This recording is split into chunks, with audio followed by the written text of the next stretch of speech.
Far-right commentator Allie Beth Stuckey is not happy that I called her out on her war on empathy. Well, sorry Allie Beth, but now we're doing a video about it, and I even invited somebody who beat her in a Jubilee debate. I'm Amanda Marcotte. Welcome to Standing Room Only. The first time most people heard about MAGA's war on empathy, it was from the creepy jaws of Elon Musk. We've got civilizational suicidal empathy going on. The fundamental weakness of Western civilization is empathy. He said that in the early days of Doge. Gosh, it sure is convenient saying empathy is bad when you're cutting off healthcare for millions while gobbling up more money than any other human being on Earth. Because Elon Musk and Joe Rogan are ball-scratching doodly dudes, they had to pretend that this is scientific or rationalist. But it's anti-science babble. Empathy is an evolved response that humans developed so that we can all get along. But I'm not here to debate Elon and Joe's self-serving delusions. What I find interesting is that they feel like they need to put this faux scientific manly spin on it. Because the truth is that MAGA's war on empathy began with a woman. Several years ago, I started paying attention to the tactics used by the left-wing media to get people, women in particular, on their side of an issue. They use what I call empathy shaming or empathy bullying. They present a victim, tell you their heart-rending story so that you have empathy for them, then attempt to convince you that the only kind moral position to take is the progressive one. This is toxic empathy. It is the empathy provoked for the purpose of manipulating you into believing things that are harmful and untrue. Meet the Christian fundamentalist influencer, Allie Beth Stuckey. She's a popular podcast host and an author who works for The Blaze. She was a recent guest on Jubilee, where she debated my guest for Pass the Mic, Tim Whitaker. She doesn't see empathy as a failure of evolution. She doesn't even believe in evolution. Are dinosaurs real? I'm skeptical about the modern rendering of dinosaurs. How do we know that dinosaurs really existed and that they weren't just big hippopotamuses? How do we know that they weren't big hippopotamuses? You can go to the Natural History Museum. She's also big mad that I wrote an article about her at Salon. First, she did an Instagram post about it. Well, one thing is for sure, I am never going to stop talking about dinosaurs. I didn't even mean for this to become a thing. I said one sarcastic comment about we don't know what dinosaurs really looked like. Whatever her definition of sarcastic is, it's not the normal English language one, because she is a creationist. She told the New York Times that she believes that the Garden of Eden story with the apple and the snake is literally true.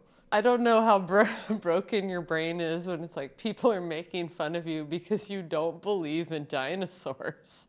In all seriousness, though, Toxic Empathy, my book that came out last year, has been living rent-free in the minds of journalists. I'm not the one who had to rush out and do a car video about her. And the reason they're freaking out about it is because we're over the target. They know, as she noted in this article, that women are naturally compassionate, and progressives understand that they can exploit that and manipulate that for their political ends. I will say I'm stuck on the fact that she's like, women are naturally compassionate. Like, it's so weird just to be like, not men.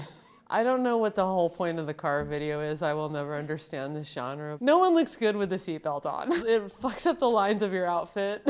Then she talked about me for 10 more minutes on the latest episode of her show, which was not filmed from her car. Now, Amanda, would a girl who denies the existence of prehistoric dinosaurs have a daddy long neck right there?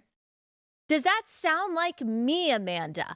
Amanda, And a stegosaurus seriously, right you've gotten there, this and you wrong. know that they have And purple a and blue scales and triceratops, little short also arms known and as ran baby really Okay, fast. we've got more It's to get just into, obvious, Amanda. Amanda really Amanda makes it is a personal, bastion. and I think Amanda would probably hate it if we all prayed for her, but we should. Y'all, I really got under her skin. So I have to respond. We will have a separate video of me reacting to that. But goofy stuff aside, I like that she confirms what this video is all about.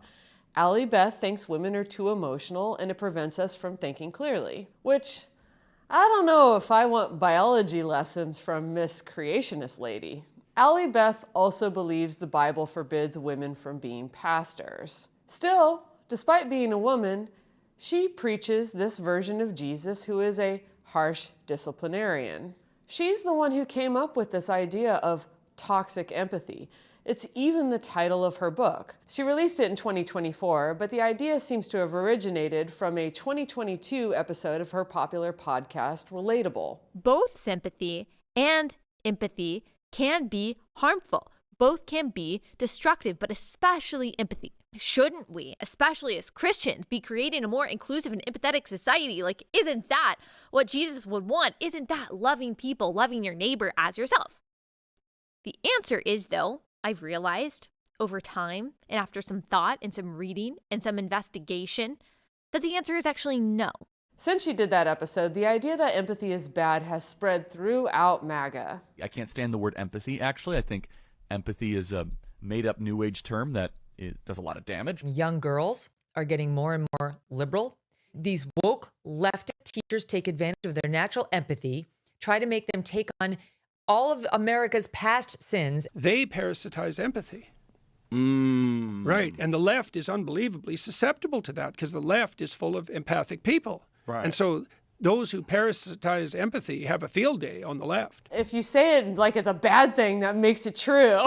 It's just so weird to be like, talk about empathy like it's this like terrible trait. A Christian preacher named Joe Rigney also published a book calling empathy a sin. So what is it with you and empathy?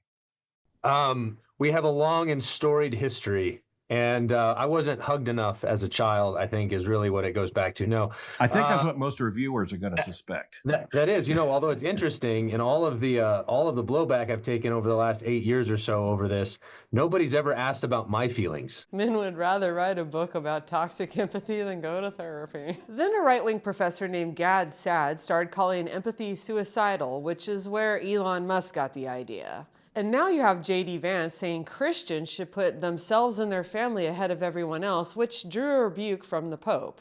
But my research suggests that it was really Allie Beth who popularized this concept. And what she thinks is objective truth is anything but. God loves order for people so much that he created the idea of borders. It is a righteous decision for our borders to be protected, for the sovereignty of our country to be maintained, and for us to deport everyone who is here illegally. Christians should not attend gay weddings. We can love that person and we can share the gospel with them, but our presence at that wedding would be an affirmation of what God calls an abomination. Abortion is black and white, no matter what.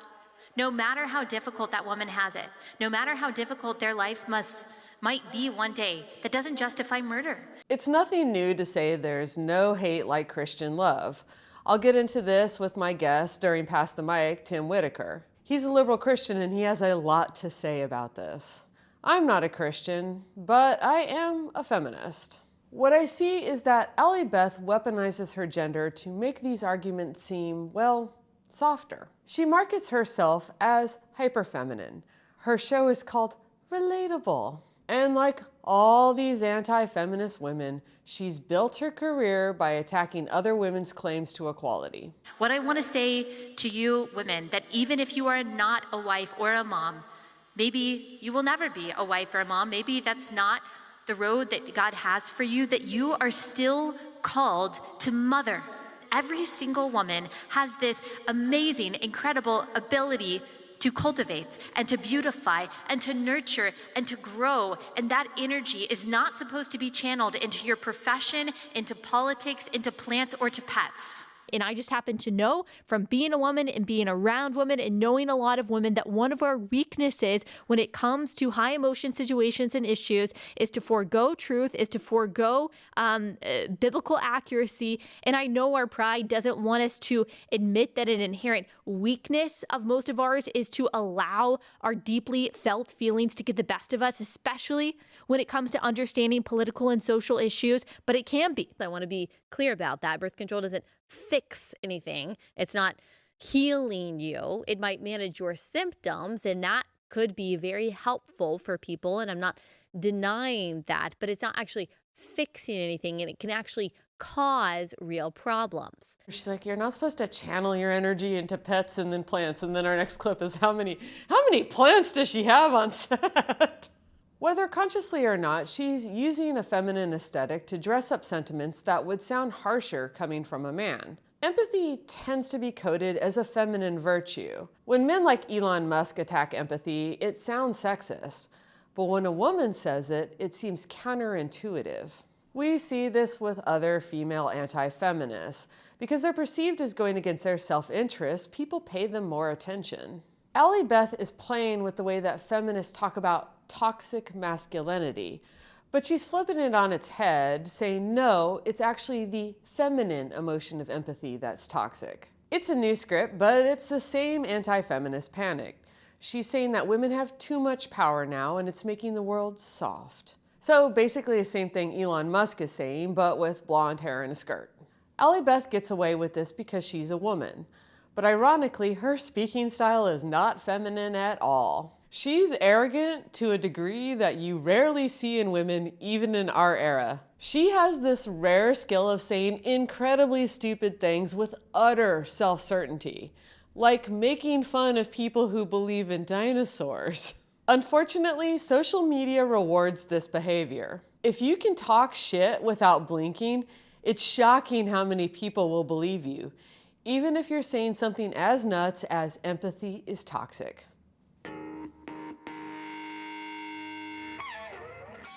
I'd like to welcome Tim Whitaker to the program. Tim is the founder of the New Evangelicals, and he's a content creator who makes all sorts of stuff on YouTube and Instagram. Welcome to Standing Room Only, Tim. Thanks, Amanda. I appreciate you having me. Thank you so much. So you are a longtime opponent of Allie Beth Stuckey, so I couldn't think of anybody better to have on the show. I mean, I was raised and baptized in her Christianity, and then I defected. So I know both sides of the coin at this point. Well, and you've met her, which we will talk about in a little bit. I did. Yeah, I did. Mm-hmm. All right. So I really want to start with her belief that empathy is bad, that it's toxic, that it's anti-Christian to be too empathetic or empathetic in the wrong way, and get your ideas as somebody who's a liberal Christian to respond to this. The left-wing media will tell you the story of the impoverished mother whose baby at the 20-week ultrasound was given a life-limiting diagnosis on marriage and sexuality. They'll tell you about the two men who just want to be happy together and start a family, but they're facing unfair challenges because of their sexuality. On immigration, they'll show you the poor mother who fears deportation to her home country, which of course is riddled with violence and corruption. And on the subject of justice, they'll platform the story of the young black man who was unfairly treated by the police. And in each of these narratives, in each of these stories, they play upon empathy to get you to reach their conclusion. Of being a decent human, Allie? Is that the conclusion we're arguing for here? It's unbelievable. Honestly, I was really struck particularly by her talking about the deportation thing. Mm-hmm. She's very salty with me right now for bringing attention to her war on empathy. And I kind of think it's a bad timing on this because we're seeing these ICE videos that actually show what this anti-empathy approach to immigration looks like. We're seeing these boat bombings with Pete Hegseth defending blowing people out of the water, unarmed civilians, defenseless people out of the water and killing them. And that's what anti-empathy looks like in practice. But I think that's and Allie retweeted that, by the way. Allie retweeted Pete Hegseth's post of the Franklin picture saying, I see no problem with this. So she endorses it full sail. She's been doing this whole thing where she's saying empathy is bad because it's making us feel bad for undocumented immigrants who are supposedly overwhelming our country. But these Venezuelan boat bombings have nothing to do with that. Yeah, I mean, to be clear, she wouldn't say that empathy is inherently toxic. She would just say the way that the quote-unquote left uses it becomes toxic because it makes people like her, I guess, vote or embrace policies against their own interests, something like that.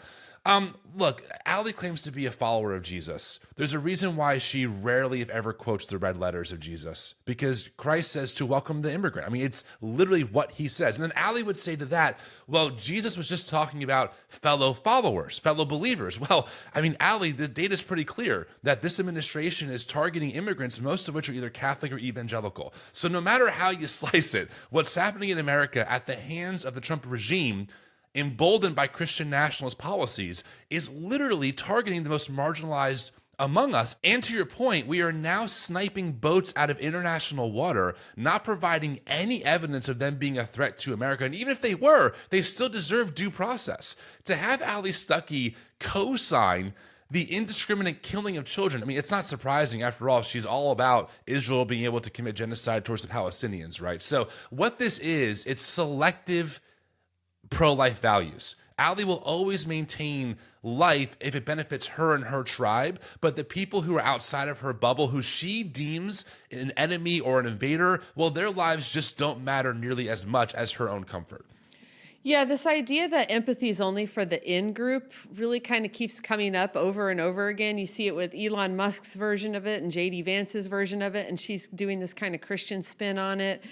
But to your point, ICE is actually targeting churches. They are targeting ministers. They've been arresting ministers who have been protesting ICE facilities. So the notion that this is just about protecting Christians from oppression just doesn't make any sense. Well, let me decode this for you. This is a very important piece of the pie that most people don't understand, because I grew up in the world that Allie Stuckey believes and inhabits. Allie Stuckey and people like her are what Matthew Taylor, who's a great scholar on this, calls Christian supremacists.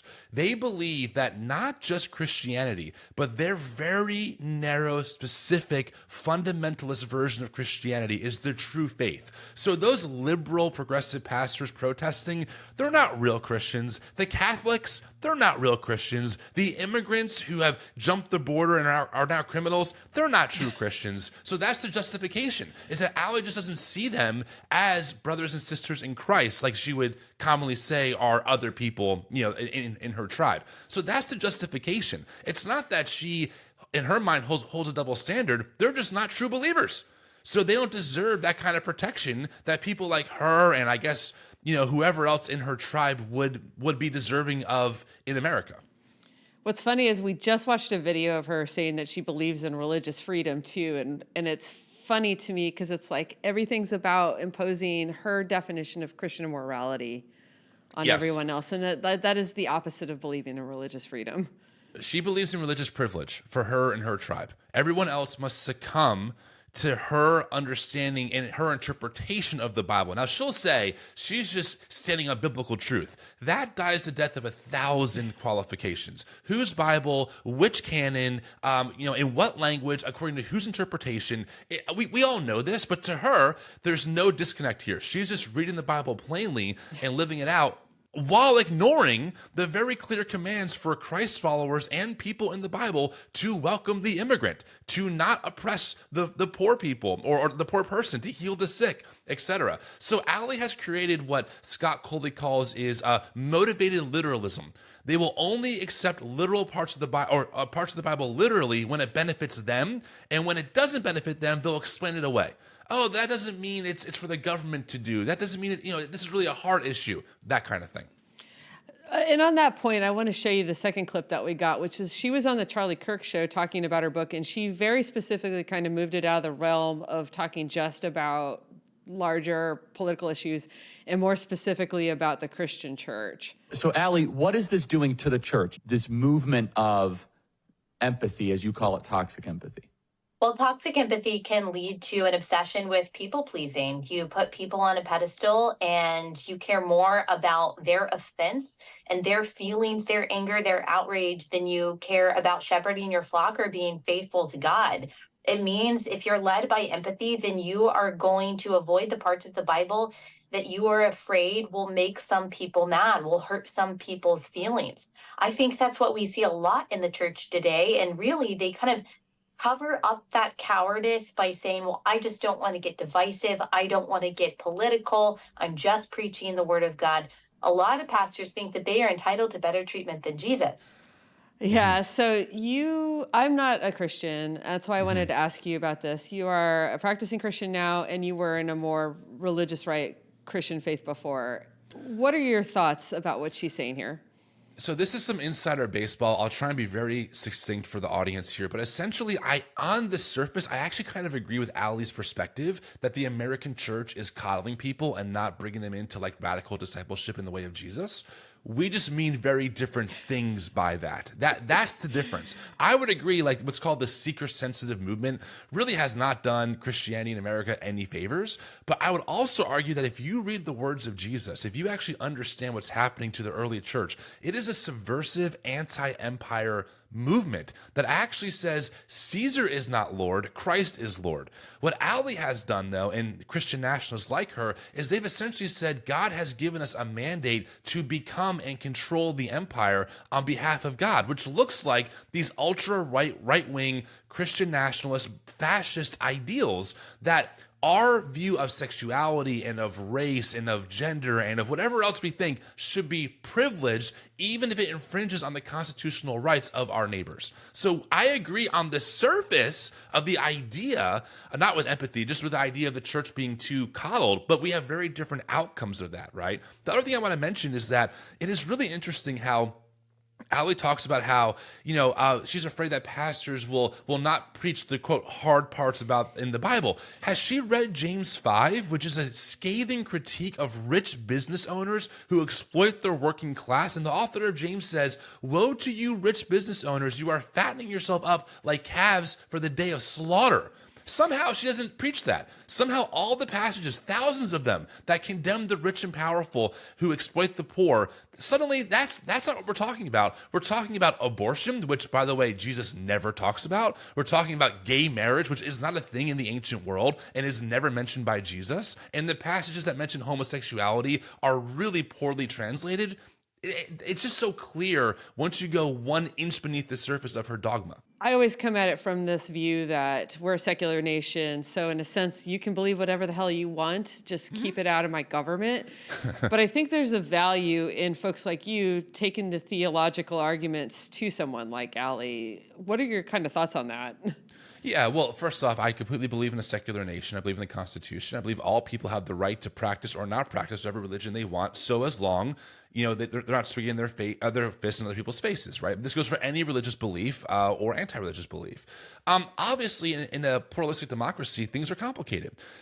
As a Christian, I want to argue for the human flourishing of all of my neighbors, right? We can look at Martin Luther King Jr.'s Christianity that motivated him to fight for liberation and equality, right? The Black church has been the unsung hero of American politics, in my opinion, for decades now because of their faith rooted in the crucified Christ. That doesn't mean that they push for a situation where everyone had to bow the knee to their version of Jesus, but they said because of our faith, we're compelled to fight for liberation and for human flourishing of all of our neighbors.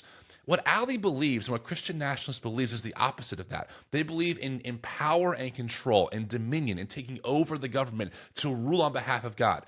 We can get in the weeds a different time on the nuances of Christian nationalism and the different ways people think about that, but the general thesis is that these people believe God has given them a mandate to keep America, quote unquote, Christian, which looks like right-wing politics. So you have actually met Allie Beth. And I did.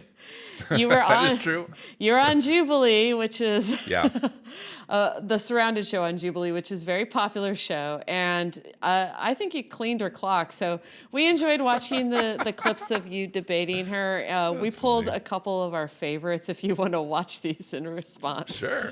When I look at the definition of marriage, like I just talked about with Gilbert, it's rooted in creation. Genesis 1, right, also prescribes eating vegetables only.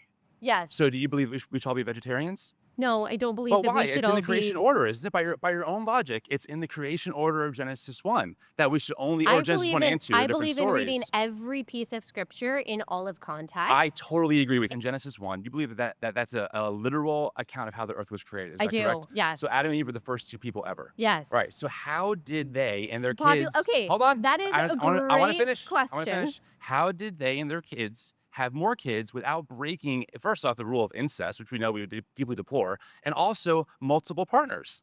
Yeah. Well, wouldn't have had to have multiple partners. I don't know how that would we work. We don't how we would know all come exactly from how Adam and Eve everything directly. was populated. Well, I mean, we know how kids are made, right? So at Yes. some point, kids were, or then adults. but Think about you that. This is one of those questions I had as a child. Me too. As a conservative, homeschooled Christian, I had this question. The answer I was given was, well, sin didn't take full effect yet, so it was okay.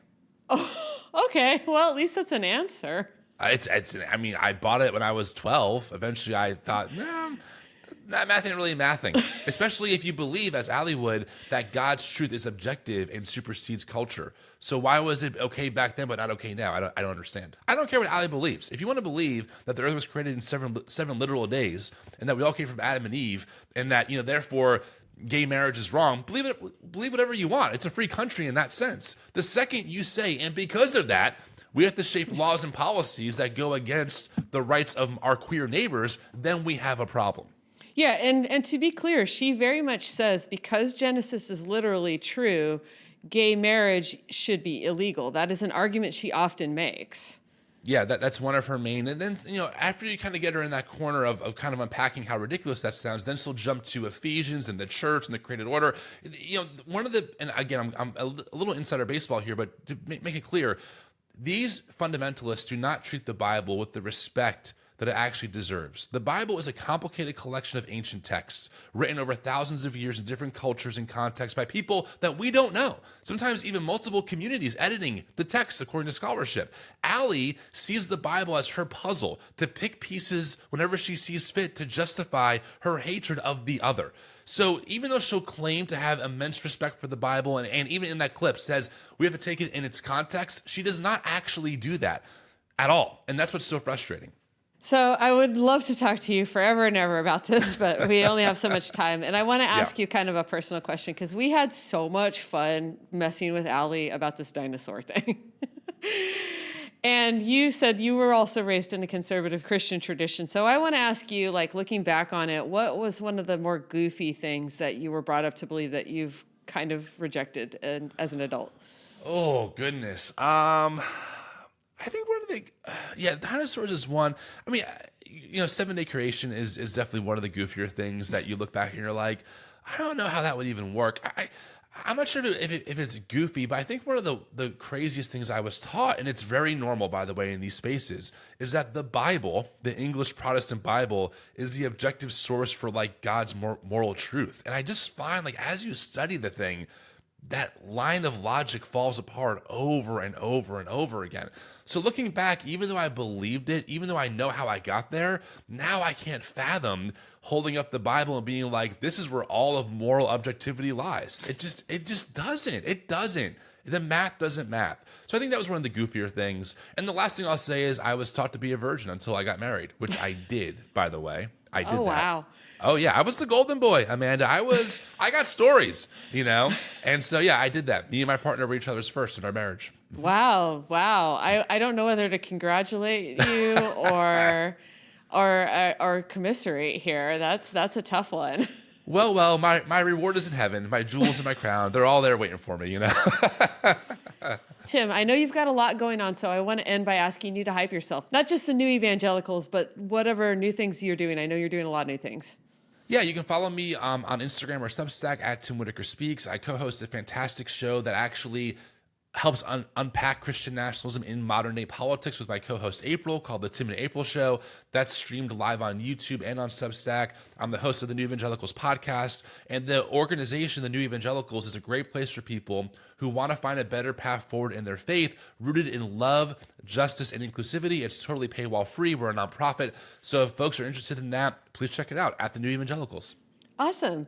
Thank you so much for being on Standing Room Only, Tim. Thank you for having me. It was so much fun. Don't forget to like and subscribe. Stick around for Encore. We have a great song recommendation for you this week. Hey everyone, I'm coming to you from Latchkey Records in Philadelphia. That's the record store owned by my partner. We are really excited. We're getting ready tonight for DJing in another bar in town called the Trestle Inn. We're doing a CBGB's night there, and so I thought I'd pick the song of the week from one of the selections we're going to play. This album is from my home stash. I've had this record for a long time. The price is probably way higher now. It's Night of the Living Dead Boys, which is, as the name suggests, by the Dead Boys. This is their live album, and my pick from it is Ain't It Fun. There's so many great songs on this record. They were a 70s band from Youngstown, Ohio. They played a lot in New York City. They were a seminal punk band. Ain't It Fun is a song written by Peter Loeffner of Rocket from the Tombs. The song is about dying young, which unfortunately Peter Loeffner did do in 1977. The guy who sings it is Stiv Bators, and I think Stiv Bators did think he was going to die young, like a lot of the people in the punk scene did, and he kind of did. He died in 1990 after being hit by a car in Paris. He was 40 years old, so probably not the way he thought he'd go. But because there was so much death from drug overdoses and just hard living among the punk scene, it really does imbue the song Ain't It Fun with this kind of sense of tragedy and pathos that you often don't get with punk songs because they're usually often wry and they don't want to like dig too deep into their emotions. So this album, this track really sticks out a lot on this entire album and just kind of the 70s punk era in general. So yeah, the Dead Boys, Ohio band, Night of Living Dead Boys. They were a great live band. If you want more Standing Room Only episodes, please hit the subscribe button on YouTube. Standing Room Only started as a newsletter and it's free to read. Click the link to subscribe. I love tips. These political battles are playing out in our local communities, your family, your school, your neighborhood. If you have a story, go ahead and drop me a line, leave it in comments, and don't forget to subscribe.